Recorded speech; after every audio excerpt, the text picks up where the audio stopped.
Hey, what's going on? It's your boy Dumb Luck, and I'm here today on a special occasion. We've had a patch for the Xbox, so I kind of wanted to get to you guys first and let you guys know what was going on with the patch.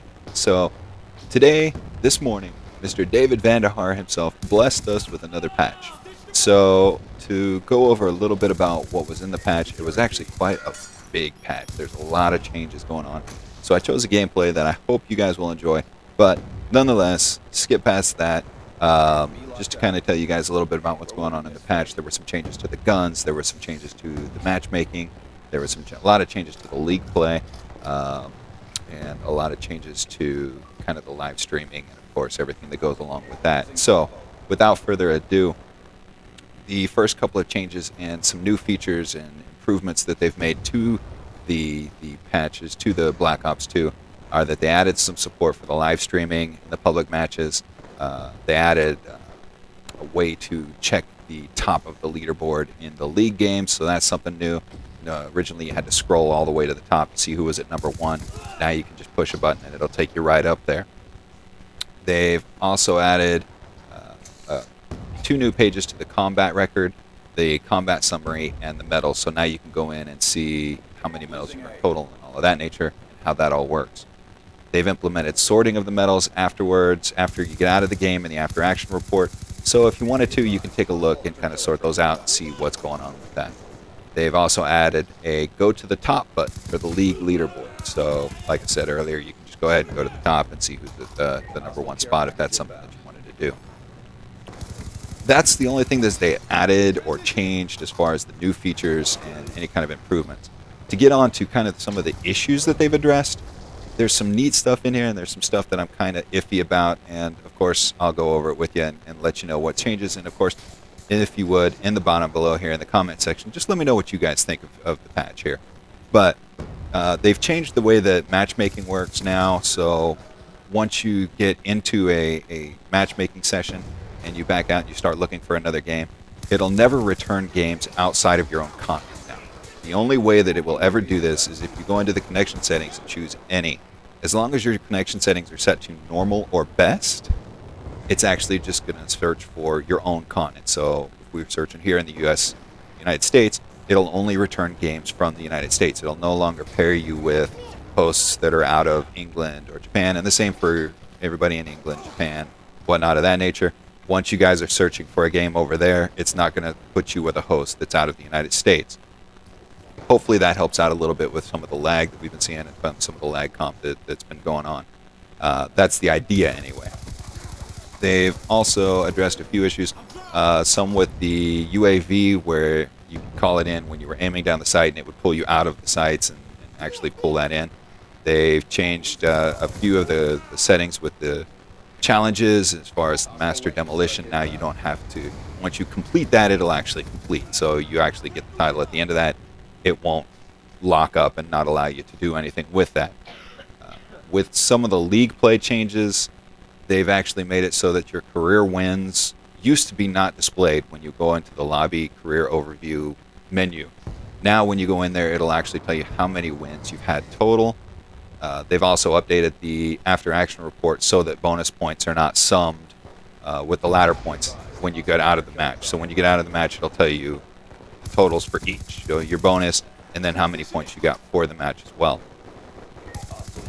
They fixed the actual, you can no longer wear, sorry about that.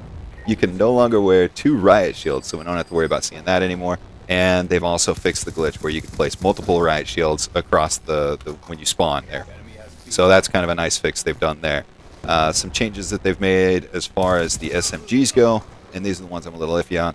The SMGs, whenever you put stock on it, it used to speed you up, I believe it was 10% or 20% while you were moving. So you were looking down at sights, you would no longer get slowed, but you would in fact move a little bit faster while you were moving down the sights than you would if you were pulling up the sights and trying to walk without stock. Well, they've changed that, so you no longer walk faster. Now when you pull up the sights and you have stock as the attachment, you will move at the same speed that you would move as if you had the gun down at hip firing level. So a little bit of a change there. I don't know how that's going to play out, but we'll see how that makes a difference there. The shotguns will no longer show a red X if your target is outside of your range. So now it's pretty much a who's who. You have to guess. You have to know the range of the shotgun. It's no longer going to tell that to you. So that's kind of a nice change there as well. They've fixed some of the select fire guns, and I know the stuff that you guys really want to get to. I'll tell you what, I'm just going to get to the stuff that you guys really want to know, because there's a lot of information in this patch, and I'll put it below so that you can see it in the comment section as well. But to get on to the stuff that is really the game breakers, the things that you're going to see that are going to make the big difference in the games, the score streaks, the death machine, they've increased the range on it. So it used to be, if you were within a certain range, it would be a 3-hit kill, and if you went outside that range, it would be a 4-hit kill, 5-hit kill as you got further out. Well, they've taken that 3-hit kill range and they've extended it, so it's now a lot wider, and you can actually shoot things from further away, and they're going to die in that 3-hit. The Dragonfire, they increased the health on it, and the gun spread is reduced, meaning that when you shoot, you're going to have to be more accurate on your target. However, when you are on target, it's going to send all of the bullets there, so you don't have to worry about spraying around to try to hit people. They increased the speed of the AGR, and they actually reduced the machine gun close range damage. So you'll have more of a chance to kill it, but it's going to move faster. The Warthog and the Lodestar have both been slowed down a little bit. The Lodestar will no longer fire missiles as fast as it used to. This is a big change. They slowed it down so you cannot fire the missiles as fast as you used to. And they've also reduced the AoE radius when it hits the ground. So you're going to have to be more accurate with the Lodestar. If you're not, you're going to miss the shot. Big change, guys. The Swarm, they've also made a change too, and they've delayed the respawn of the Swarm. So basically what would happen would be when one of the hunter killers from the Swarm came down and hit somebody or hit the ground, it would immediately respawn up in the air after about a second delay, and then it would again be active.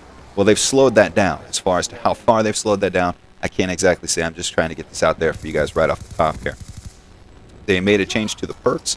The hardwired perk, now accurately and completely, you're now unaffected by EMP grenades. So if you wear the hardline perk, EMP grenades no longer affect you. Another big change. The trophy system, they've actually increased the range on it. The SMGs, if you have a silencer on it, all of them now have a reduced range. So another game breaker. It used to be that the range was pretty good with the SMGs. We'll have to play with it and see how it is now to see how much of a reduction that is. With the assault rifles, kind of across the board, they've reduced the amount of bullets that you need for a headshot kill at all ranges. They've made some changes as far as the hipfire spread on the Type 25, the M27. They increased the 4-hit kill range. The SCAR, they've increased the hipfire spread, so it's not going to be as accurate if you're hipfiring anymore. So kind of some big changes there. Another big one that you might find, the FAL, if you put the select fire on it now, will have an increased recoil. Used to be a laser beam. You could put the silencer and the suppressor on the FAL, and the gun basically didn't move. It was a straight shot. Now, there's going to be some recoil to it. They've also increased the hipfire spread on that. For the LMGs, when you go ADS, the time it takes you to pull the gun up and the time it takes you to put the gun down have been reduced. So you're going to be able to aim down sights a lot faster and also get out of that a lot faster to get back to running. So that might be a big change as well. The shotguns and the S12 shotgun now has a shorter. They increased the short range damage. So while it used to be a 2 to 3 hit kill and you used to spray it all the time, now it's actually a shorter damage range. So that might be something as well. And last but not least, the Executioner, they increased the medium range damage. So basically what that means is now that while you had to be almost right up next to somebody to kill them with the Executioner, now maybe it's going to be a little bit further out and you can get that kill still. So those are the changes, guys. I wanted to get them out to you really quick. I hope you enjoyed the video or got some information. If you have any questions, I'll try to answer them. Be sure to leave some comments below, like and favorite the video if it's something that you enjoyed. Feel free to subscribe and for more content. And of course, thank you guys so much for checking out the video, and we'll talk to you soon, YouTube.